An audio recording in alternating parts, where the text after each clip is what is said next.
notre société. Aujourd'hui, 15% des travailleurs français sont en télétravail partiel ou total. Une tendance qui s'est accélérée évidemment avec l'épidémie, mais qui est au cœur des réflexions des entreprises depuis bien longtemps. Encore faut-il l'accompagner dans les faits, car travailler à la maison ne s'improvise pas. Le secteur du mobilier de bureau, lui, se frotte les mains. Victoria David, Fabienne Moncel et Thierry Hackett. Bonjour.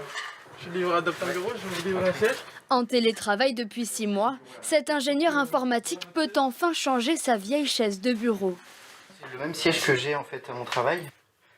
Et c'est vrai que là, avec le confinement qui dure, j'avais envie de retrouver ce confort-là. Les locaux de son employeur sont fermés jusqu'à nouvel ordre, alors il a choisi de s'équiper.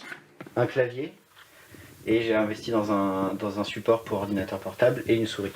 Coût total de son installation, 1 000 €, financé par son entreprise. C'est d'ailleurs une obligation légale. À la maison aussi, l'employeur doit fournir le matériel de travail.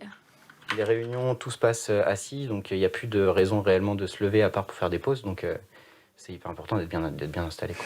Sa nouvelle chaise, Vincent l'a commandée à cette entreprise spécialisée. Son chiffre d'affaires a été multiplié par 4 depuis le confinement. Il y a 6 mois, on n'avait pas du tout cet espace-là.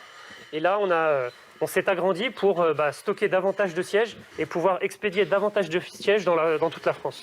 La marque propose des sièges neufs ou reconditionnés. Leur prix, 500 € en moyenne. Jusqu'ici plutôt réservés aux entreprises, ils séduisent aujourd'hui les salariés.